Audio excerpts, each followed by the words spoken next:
శ్రీగణేశాయ నమః. శ్రీసరస్వత్యై నమః. శ్రీపాదవల్లభ నరసింహ సరస్వతి. శ్రీగురుదత్తాత్రేయాయ నమః. శ్రీగణపతి సచ్చిదానంద సద్గురుభ్యో నమః. శ్రీ గణపతి సచ్చిదానంద 27వ అధ్యాయం కొనసాగుతోంది. తల్లి ప్రేమ. జయలక్ష్మమ్మ ఆయన రెండవ భార్యగా కాపరానికి వచ్చేసరికి సవతి కొడుకు నంజుండయ్య కందుకూరులో చదువుకుంటూ ఉండేవాడు. శాస్త్రిగారి రెండో పెళ్లి నిమిత్తంగానే మొదటి సంబంధం అత్తవారికి శాస్త్రిగారికి అభిప్రాయ భేదాలు వచ్చాయి. 10-12 ఏళ్ల నంజుండయ్య తండ్రిని చూడటం కోసం ఎప్పుడైనా బొమ్మేపర్తి వచ్చేవాడు. అతను వస్తే రాచమర్యాద చేసేది జయలక్ష్మమ్మ. పిండి వంటలు చేసి పెట్టేది, తలంటి పోసేది, కథలు చెప్పేది, నవ్వించేది, ఆడించేది. ఆ ప్రేమకు పరవశించిపోయేది ఆ పసిహృదయం. దాంతో ప్రతి శనివారం తప్పకుండా బొమ్మేపర్తి వచ్చి ఆదివారం కూడా ఉండి వెళ్ళేవాడు. రెండో పెళ్లి చేసుకున్న ఏ మగవాడికైనా ఇది హృదయాన్ని ద్రవింపచేసే విషయమే. శాస్త్రిగారిలాంటి భోళాశంకరుడి మాట వేరే చెప్పేదేముంది? ఇక జయలక్ష్మమ్మ ఆయనను చేతిలో పావుగా నడిపిందంటే ఆశ్చర్యమేముంది?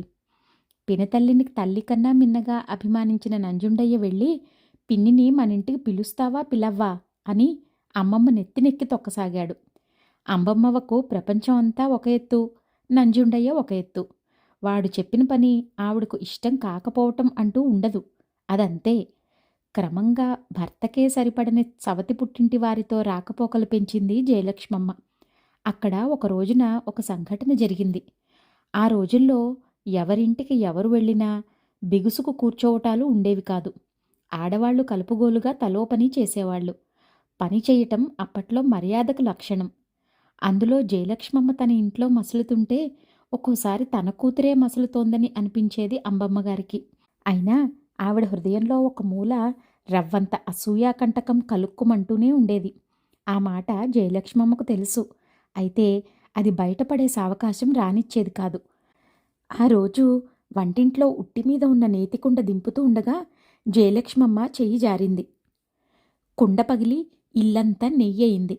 దేవుడి దయవల్ల ఆ సమయానికి అంబమ్మగారు గొడ్ల సావిట్లో ఉంది. ఇంకేముంది, కాసేపట్లో ఆవిడ వచ్చి చూస్తుంది. రభసకు సందు దొరుకుతుంది. రభస మొదలైందంటే అటు అంబమ్మగారిని ఆపటం సాధ్యం కాదు, ఇటు శాస్త్రిగారిని ఆపటం సాధ్యం కాదు. ఎలాగురా భగవంతుడా అని విచారంగా కూర్చుంది జయలక్ష్మమ్మ. ఇంతలో నంజుండయ్య వచ్చాడు. ఏమిటి పిన్నమ్మా అలా ఉన్నావు అన్నాడు. జరిగింది చెప్పింది జయలక్ష్మమ్మ. భలే పని జరిగిందే. నువ్వు ఆ కుండకు మరో కుండ నెయ్యి ఇచ్చినా ఈ కుండ పగలకుండా ఉంటే అది ఇది కలిపి 2 కుండలు దక్కి ఉండును గదా నాకు అని ఏడుస్తుంది మా అవ్వ. ఆ మనిషి అలాంటిది. ఇప్పుడేం చేద్దాం అని ఆలోచించసాగాడు. ఒక క్షణం ఆలోచించి, సర్లే ఒక పని చెయ్యి, నంజుండయ్య పడేశాడని చెప్పు, తరువాత సంగతి నేను చూసుకుంటా అన్నాడు. అబద్ధం ఎలా చెప్పేదిరా?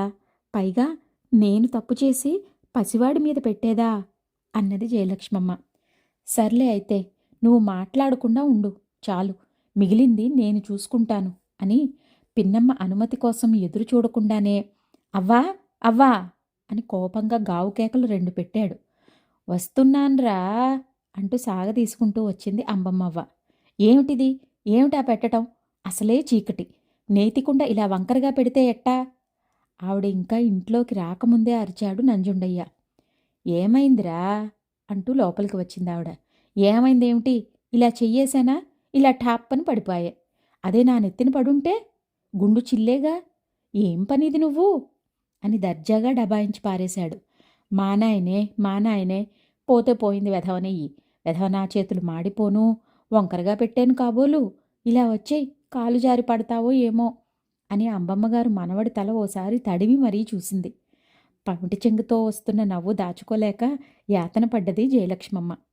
నంజుండయ్య మీద జయలక్ష్మమ్మ కన్నా అంబమ్మగారి ప్రేమ గొప్పది కావచ్చు. కానీ జయలక్ష్మమ్మ ప్రేమే ఆ కుర్రవాడి హృదయం దోచుకోగలిగింది. కారణమేమిటి? అంబమ్మ ప్రేమలో స్వార్థం ఉంది.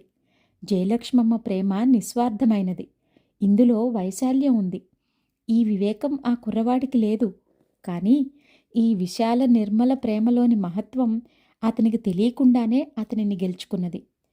కుత్సితంతోనూ కల్మషంతోనూ కపటంతోనూ దుశ్చింతతోనూ కలుషితమైన ప్రేమను పెద్దవారి కన్నా పిల్లలు కొంచెం తొందరగా గుర్తిస్తారు. తమకు తెలియకుండానే గుర్తిస్తారు.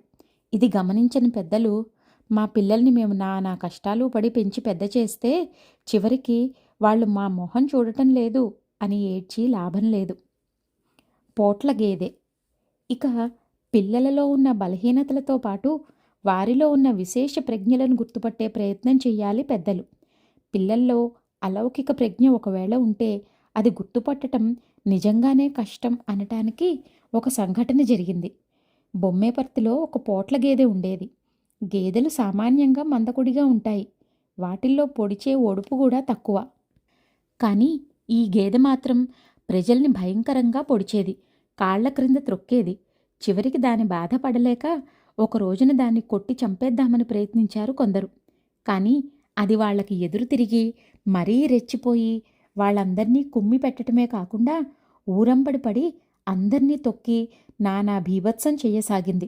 దాని ఊపుకు తట్టుకోలేక ఎవరికి వారు ఇళ్లల్లోకి వెళ్లి తలుపులు బిగించుకోసాగారు.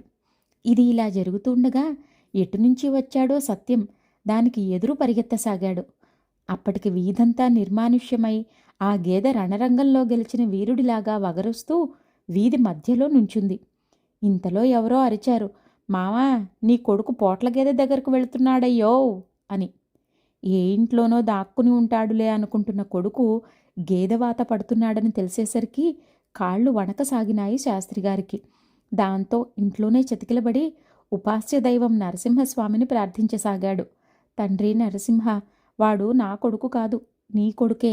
వాడినెలా రక్షించుకుంటావో నువ్వే రక్షించుకో తండ్రి అని. అక్కడ సత్యం గేదెకు మరీ దగ్గరగా వెళ్ళాడు. ఇతను దగ్గరవుతున్న కొద్దీ ఆ గేదె వగరుస్తోంది, రంకెలేస్తోంది. కానీ ఎందుకో మీదికి దూకటం లేదు. కొద్ది క్షణాలు అలాగే నిలబడి తీక్షణంగా దానివంకే చూశాడు సత్యం. గేదె రంకెలు తగ్గిపోయినాయి, వగర్పులు మాత్రం ఉన్నాయి. కొంతసేపైనాక సత్యం గంభీరంగా మాట్లాడసాగాడు. ఇప్పటికి 7 జన్మలుగా క్రూర జన్మలెత్తుతున్నావు.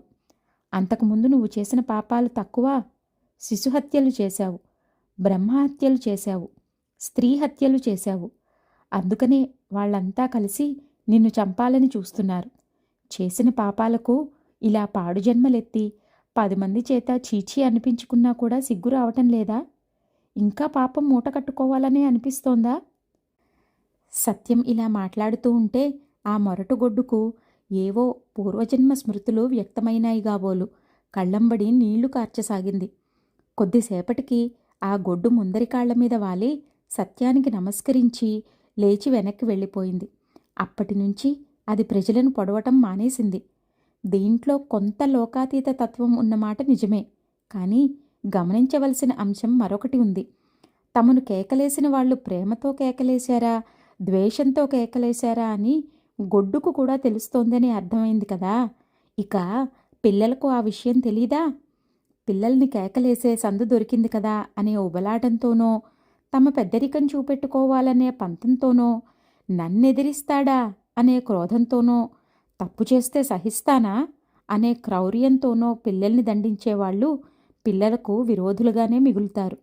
వాళ్ళు బాగుపడాలనే తపనతో, తాము కూడా చిన్నప్పుడు తప్పులు చేసి ఉంటామనే సానుభూతితో, అవసరానికి సరిపోయిన సంయమనంతో, వీళ్ళు నా వాళ్ళు కదా అనే ప్రేమతో పిల్లలను సరిదిద్ద చూసేవాళ్ళు మాత్రమే విజయం పొందుతారు.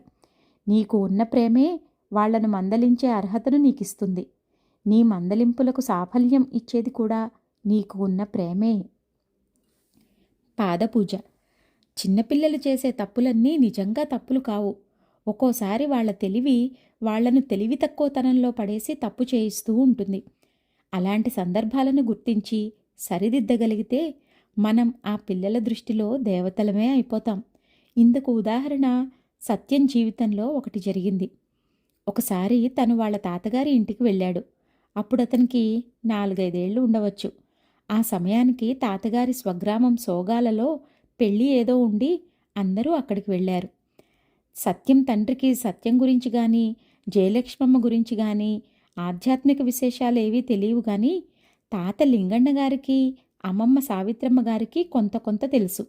వాళ్ళు సామాన్యంగా ఆ విషయాలు ఇతరులకు చెప్పేవాళ్ళు కాదు. కానీ సోగాల కరణం గారికి లింగన్న గారికి ఉన్న ప్రాణస్నేహం వల్ల ఆయనతో ఈ సత్యం గురించి కొంచెం గొప్పగా చెప్పాడు లింగన్న గారు.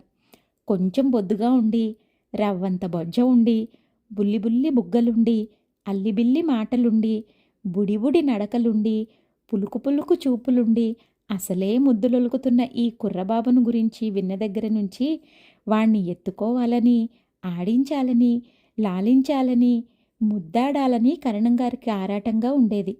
కానీ ఈ పిల్లవాడికి చచ్చే కొత్త. ఎన్నిసార్లు పిలిచినా దగ్గరకు పోనే పోయేవాడు కాదు. అయితే అల్లంత దూరంలో ఉండి మాత్రం కరణం గారిని చూస్తూ ఉండేవాడు.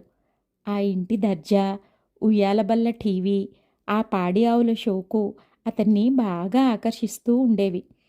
సోగాలలో తాతగారి స్వంత ఇంట్లో, అంటే ప్రస్తుతం తాతగారి సోదరులు ఉంటున్న ఇంట్లో తుంగభద్ర అనే ఆవు ఒకటి ఉండేది. అది పొట్టిగా బొద్దుగా సత్యంలాగే ముద్దొస్తూ ఉండేది. సత్యానికే ముద్దొస్తూ ఉండేది. దాన్ని పాలేరు పొలానికి మేతకు తోలుకెళుతూ ఉంటే దానితో పాటు సత్యం కూడా పొలానికి పోతూ ఉండేవాడు. ఒక రోజున అలా పొలం వెళ్ళి వస్తూ కరణం గారింట్లో ఏదో సందడి కనిపిస్తే కాసేపు అక్కడ ఆగాడు. అక్కడ ఎవరో ఆడమనిషి కరణం గారితో కన్నడంలో ఏదో మాట్లాడుతోంది. ఏకసంతాగ్రాహిగా ఉండే సత్యం అది జాగ్రత్తగా వింటున్నాడు. తరువాత ఎవరినో తెలుగొచ్చిన వాళ్లను ఏమిటి ఆవిడ మాట్లాడుతోంది అని అడిగాడు. ఆవిడ ఒక గొల్లావిడ. ఆవిడ ఆవు కరణంగారి పొలంలో పడి మేసిందట. అందుకని ఆవును కరణంగారు దొడ్లో కట్టేయించారు. తన ఆవు తనకిమ్మని అడుగుతోంది అని చెప్పారు వాళ్ళు. ఇక్కడ సత్యం ఇలా మాట్లాడుతూ ఉంటే కరణంగారి దృష్టంతా అతని మీదే ఉంది. ఇంటి వాకిలి దాకా వచ్చాడు కదా అని రావోయ్ రావోయ్ సత్యం అని పిలిచాడాయన. అంతే, తుర్రుమని పారిపోయాడు సత్యం. సత్యం ఇలా తుంగభద్ర వెంట తిరగటం గమనించిన కరణంగారు ఒక రోజున దాన్ని పట్టించి తన దొడ్లో కట్టేయించాడు. అది సత్యం చూస్తూనే ఉన్నాడు. కానీ సత్యానికి కరణంగారి పొలాలేవో తెలీదు. ఈ కట్టేయటాన్ని బట్టి ఆ కరణంగారి పొలాల్లో మేసింది కాబోలు అనుకున్నాడు. సరే, ముందు ఆవును విడిపించుకోవాలిగా. సరాసరి కరణంగారి దగ్గరికి వెళ్ళి నిన్న ఆ గొల్లావిడ మాట్లాడగా విన్న మాటలన్నీ అక్షరం పొల్లుపోకుండా మాట్లాడేశాడు. అవును మరి, తనకు కన్నడం రాదాయే, వాళ్లకు తెలుగు రాదాయే. ఆవును కట్టేస్తే ఇమ్మని ఎలా అడగాలో నిన్ననేగా విన్నాడు. ఇంకా సందేహం ఎందుకు? ఆ మాటలే వాడేసుకున్నాడు. తప్పే ఉంది. ఆ మాటలు విన్న కరణంగారు పగలబడి నవ్వసాగాడు.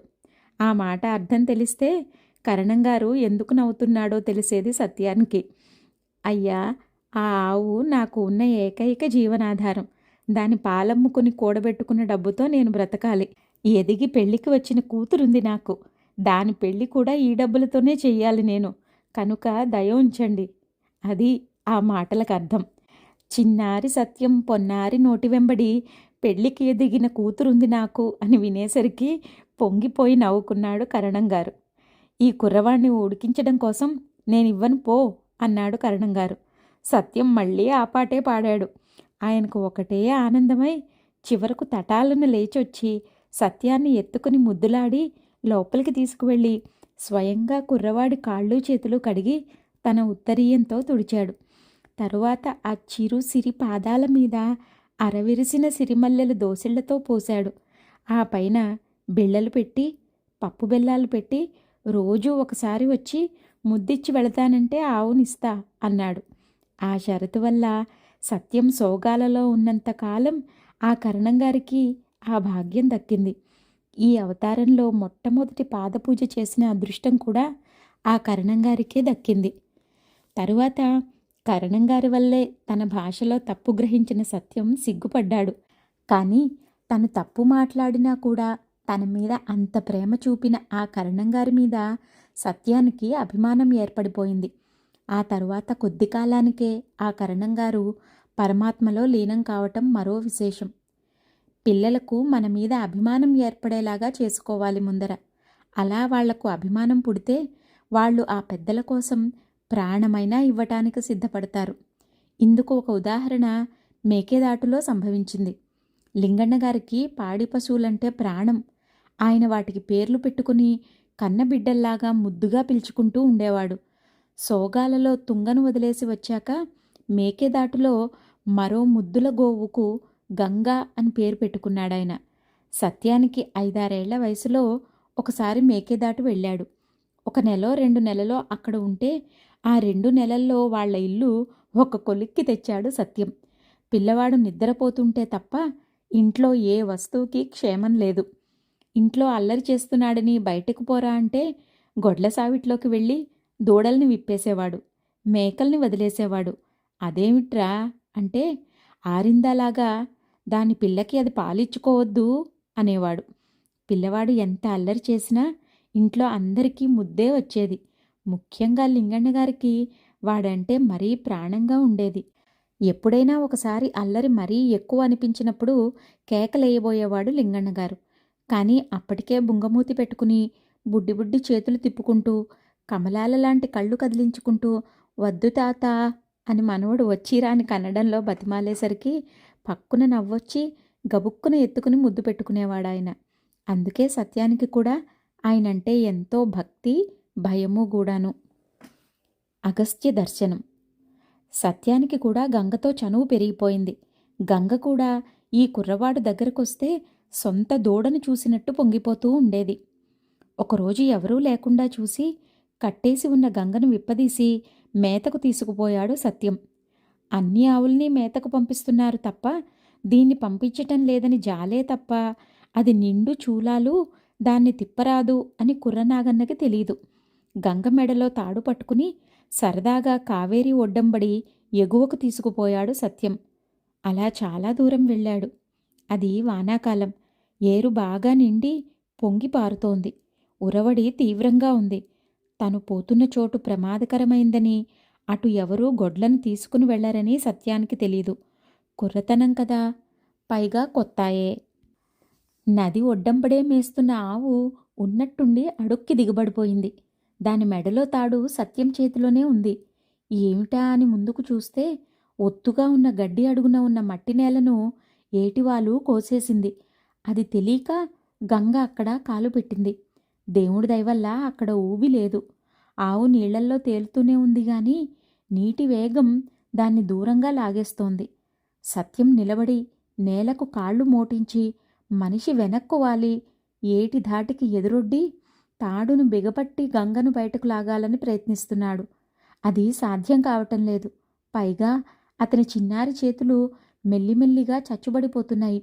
దాంతో బుడ్డి సత్యం కళ్ళనీళ్లు పెట్టుకుని ప్రార్థించసాగాడు. గంగమ్మ, దయచూపించు.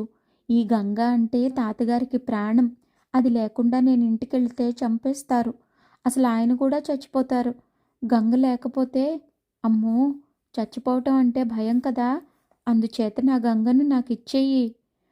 ఆవు గంగను ప్రార్థించాడో నదీ గంగనే ప్రార్థించాడో గాని ఎవరూ బదులు చెప్పలేదు. పైగా నిండు చూలాలైన గోవు గంగ మెడ ఒరిపిడికి నీటి ఒరిపిడికి ఆయాసపడి అరవసాగింది. ఇక సత్యానికి ఓపిక పూర్తిగా పోతోంది. ఇంతలో మెరుపులాగా ఒక ఆలోచన వచ్చింది. నేను గంగ లేకుండా ఇంటికి వెళితే కదా తాతగారు చంపేసేది. అందుచేత నేను కూడా గంగతో పాటే వెళ్ళిపోతాను. అప్పుడు నన్నెవరు చంపుతారు? ఇలా అనేసుకుని వెంటనే తను కూడా నీళ్లల్లోకి దూకి కోతిపిల్లలాగా గంగ మెడ గట్టిగా కావలించుకున్నాడు కుర్రసత్యం. నదీ గంగ ఆవు గంగని, ఆవు గంగ కుర్రసత్యాన్ని ఉయ్యాలలూగించుకుంటూ తీసుకుపోతున్నారు. ఎటు పోతున్నాయో తెలియకపోయినా ఆ ప్రయాణం ఎంతో సరదాగా ఉంది సత్యానికి. ఎదర లోయ ఉందని, అందులో పడిపోతామని తెలిస్తేగా. ఇతనికి తెలియకపోతే ఏమి నష్టం? గంగలిద్దరికీ తెలుసుగా. కొంత దూరం పోయాక నదికి ఉత్తరపు ఒడ్డున ఒక గట్టి చోటు చూసుకుని గట్టెక్కేసింది గోవుగంగ. నా ప్రార్థన వినలేదేమో అనుకున్నా. విన్నావు గంగమ్మ, మమ్మల్నిద్దరినీ గట్టెక్కించావుగా అనుకున్నాడు సత్యం. ఇక్కడ కుర్రసత్యం చేత ఆ దుస్సాహసం చేయించింది అతనికి తాతగారి మీద ఉన్న ప్రేమే అని మీరు గ్రహించవచ్చు. పోతే ఎలాగూ సందర్భం వచ్చింది కనుక వినండి. అలా గంగ తనను గట్టెక్కించిన చోటే ఆ సమయంలోనే అగస్త్య మహర్షి దర్శనమిచ్చి సత్యానికి మూలికా వైద్య విద్యను, భస్మ వైద్య విద్యను కానుకలుగా అనుగ్రహించారు. ఇక్కడ కూడా మరొక నీతి గ్రహించవచ్చు. విశాలమైన ప్రేమభావంతో గోబ్రాహ్మణ రక్షణ చేస్తున్న వాళ్లకు మహాత్ముల అనుగ్రహం అప్రయత్నంగా లభిస్తుంది అని. పులిబిడ్డ.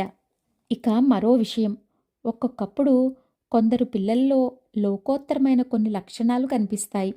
అలా కనిపించినప్పుడు ఆ తల్లిదండ్రులు ఆ పిల్లలకు ఎవరైనా మహాత్ముల దగ్గర తర్ఫీదు ఇప్పించడం మంచిది. కానీ చాలామంది అలా చెయ్యరు. పిల్లల ప్రత్యేకతను చూసి కూడా, గుర్తించి కూడా, అబ్బురపడి కూడా దాన్ని త్వరలో మర్చిపోతూ ఉంటారు.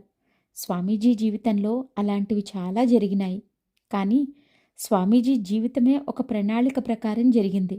కనుక వారి చుట్టూ ఉన్న వారందరినీ ఒక ప్రత్యేకమైన మాయ కమ్మేసి ఉన్నదనే ప్రధాన సత్యాన్ని కాసేపు అలా పక్కన పెట్టి చూస్తే మీకు పైనీతి తెలుస్తుంది. ఆ దృష్టిలో ఇప్పుడొక సన్నివేశాన్ని పరిశీలించండి.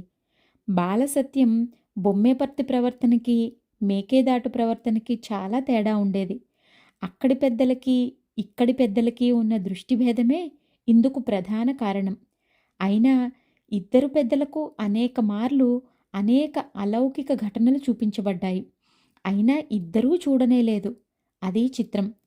మేకేదాటులో సత్యానికి సాహసి, మేధావి అని పేరు. అలా పేరుబడేందుకు అనేక సంఘటనలు వాళ్ల కళ్ళపడ్డాయి. సత్యానికి 4 రెట్లు పొడుగు ఉండే పాము సత్యంతో ఆడుకోవటం వాళ్ళు చూశారు. చిరుతపులులకు కూడా బెదురు పుట్టించే కొండముచ్చులు సత్యం ముందర కుప్పిగంతులు వేస్తూ ఆనందించటం వాళ్ళు చూశారు. ఒకసారి కాదు, అనేకసార్లు. ఇలాంటివి మరికొన్ని కూడా చూశారు. అయినా ఇంతలో మరిచిపోయి వీడు దూకుడువాడు, ఎప్పుడే ప్రమాదం తెచ్చుకుంటాడో అని ఇంట్లో జాగ్రత్తగా కాపలా కాచుకుంటూ ఉండేవారు. పెద్దలకు అలాంటి ప్రేమ లేకపోతే పిల్లలు బతకనే బతకరు ఈ లోకంలో. కానీ ఆ ప్రేమ పిల్లల్లో పిరికిమందు నూరిపోసేది కారాదు. అలాగని దుస్సాహసాన్ని ప్రోత్సహించరాదు. ఈ రెంటికి మధ్య గల పరిమితిని గుర్తించగల నేర్పు కొంచెం అరుదైన సుగుణం. జయలక్ష్మమ్మ కాపరానికి వెళ్ళిన తరువాత లింగన్నగారి అరణ్యవాసం కొంచెం కష్టాలలో పడసాగింది. ఆ రోజుల్లో మేకేదాటులో చిరుతపులుల భయం కూడా మొదలైంది. లింగన్నగారి పాడి పెద్ద పాడి, పైగా ఆయనకది ప్రాణ సమానం. అందువల్ల ఈ చిరుతలు తన పశువులకు ఏమి అపాయం చేస్తాయో అని ఆయన 1000 కళ్ళతో చూసుకుంటూ ఉండేవాడు. వాటి కాపలా నిమిత్తం కృష్ణ అనే పాలేరునొకణ్ణి పెట్టుకున్నాడాయన. ఆ కృష్ణ మంచి బలిష్ఠుడు, సాహసి. వాడికి బాలసత్యం అంటే ఒళ్ళు తెలియని ప్రేమ. సామాన్యంగా జయలక్ష్మమ్మ పుట్టింటికి వచ్చి ఉన్న రోజుల్లో ఆ ఊళ్ళో కష్టాలు ఉండేవి కాదు. కానీ ఒకసారి జయలక్ష్మమ్మ, సత్యం ఉండగానే చిరుతపులి ఊళ్ళో తిరగసాగింది. అక్కడితో ఆగక లింగన్నగారి దొడ్లో 2 ఆవుల్ని ఈడ్చుకుపోయింది. దాంతో 7 ఏళ్లైనా నిండని సత్యానికి ఉగ్రం వచ్చేసింది. గోవర్ధనం ఎత్తబోతున్న బుల్లికృష్ణుడల్లే చెయ్యి పైకెత్తి, నేను ఆ పాడు చిరుతపులిని చంపి పారేస్తా అని ప్రతిజ్ఞ చేశాడు. జయలక్ష్మమ్మ విని విననట్టు ఊరుకుంది. తాతగారు మాత్రం బెదిరిపోయి, ఈ గడుగ్గాయి అన్నంత పని చేస్తాడు, అతి సాహసపు వెధవ వీడు, వీణ్ణి జాగ్రత్తగా చూసుకుంటూ ఉండరా కృష్ణ అని పాలేరుకి ప్రత్యేకంగా పురమాయించాడు. దాంతో ఆ కృష్ణ సత్యాన్ని గడప దాటనీయటం లేదు. సత్యం ఆ కృష్ణను బతిమాలి చూశాడు. కానీ వాడికి పిల్లవాడి మీద ఉండే ప్రేమ మూలాన సందు చిక్కనీయటం లేదు. ఎలాగా అని ఆలోచిస్తున్నాడు సత్యం. ఇలా ఉండగా ఒక రోజున తాతగారు కనకపుర వెళ్ళి మనవడి కోసం బోలెడన్ని గాలిబూరలు తెచ్చాడు.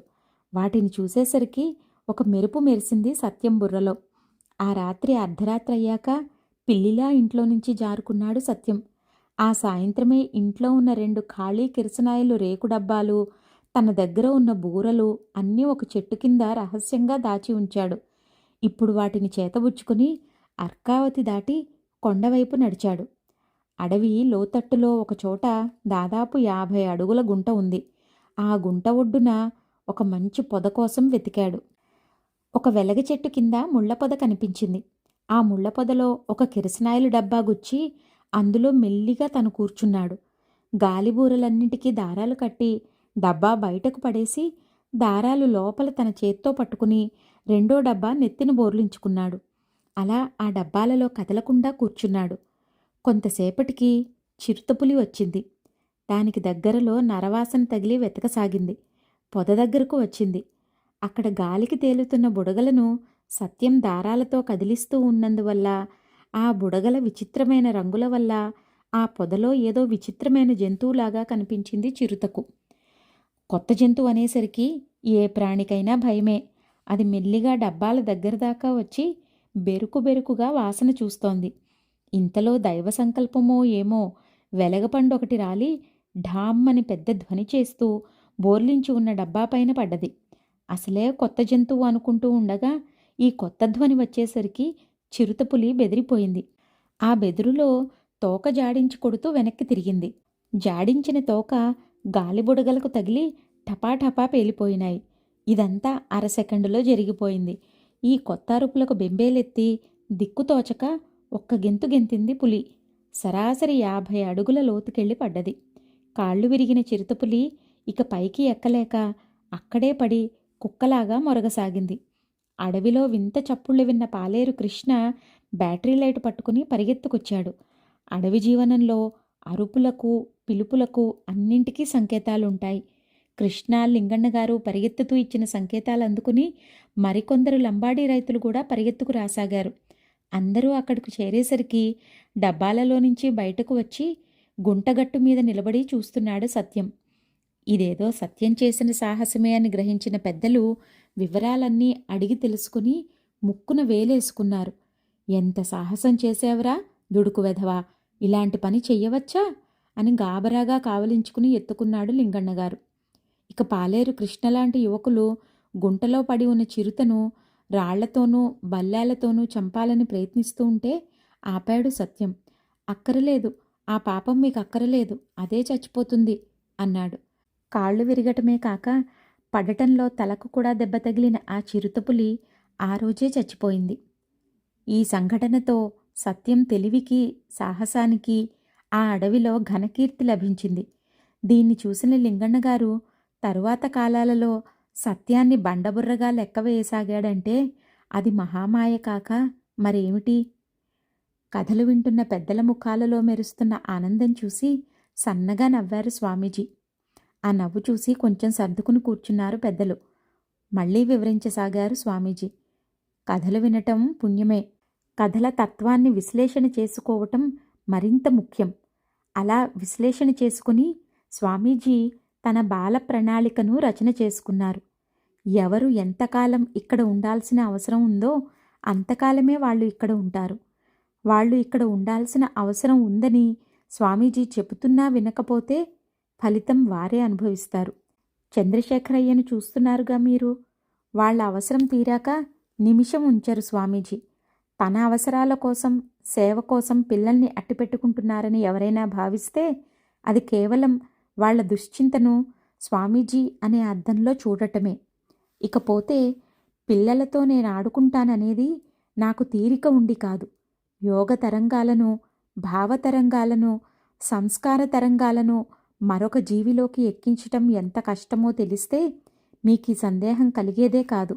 శరీర నాళాలు, మస్తిష్క గ్రంథులు, పూర్వ ప్రవృత్తులు విరోధించి దెబ్బతినిపోకుండా శరీరానికి, మనస్సుకి, అంతర్హృదయానికి కూడా శ్రమ కలగకుండా స్వల్పాతి స్వల్పంగా ఆ తరంగాలను ప్రవేశపెట్టేందుకు అనేక మార్గాలు అవలంబించవలసి ఉంటుంది. పిల్లలను ఆటల్లో, పెద్దలను హాస్యాలలో నేను పెట్టేది ఇందుకోసమే. ఆశ్రమంలో పిల్లలకు నియమాలు అక్కరలేదని కానీ, క్రమశిక్షణ అక్కరలేదని కానీ చెప్పటం లేదు. అవి ఇతరుల కన్నా వీళ్లకు మరింత ఎక్కువ కావాలి. స్వామీజీ ఇచ్చే చనువును దుర్వినియోగం చేసుకుని క్రమశిక్షణను కావాలని ఉల్లంఘించే పిల్లలను వదిలేయటానికి స్వామీజీ జంకరు. పెద్దలెవరూ వాళ్ల సంగతి పట్టించుకోనక్కరలేదని చెప్పటం లేదు. మీ పిల్లల క్షేమం ఎలా చూస్తారో అలా వీళ్ల క్షేమం కూడా చూడవలసిందే మీరు. అయితే మీ పిల్లల మీద ఎలాంటి ప్రేమ, ఎలాంటి సానుభూతి చూపిస్తారో అవే ఇక్కడ కూడా చూపాలి, అంతే చెప్పేది. నిజానికి స్వామీజీ దృష్టిలో పిల్లలని, పెద్దలని, పురుషులని, స్త్రీలని, పశువులని, పక్షులని పెద్ద తేడా ఏమీ లేదు. సంస్కారం గల జీవులు ఎప్పుడో చేసిన కొన్ని తప్పులకు కుక్కలుగా పుట్టినా దగ్గర చేర్చుకుంటారు, పక్షులుగా పుట్టినా చేర్చుకుంటారు స్వామీజీ. మీబోటి మనుషులకు మనుషులే పిల్లలు. ఈ మనిషికి చెట్లు, పుట్టలు, తేళ్ళు, పాములు, కాకులు, కొంగలు అన్నీ పిల్లలే. ఇది పెద్ద సంసారం. 27వ అధ్యాయం సమాప్తం. జయ గురుదత్త.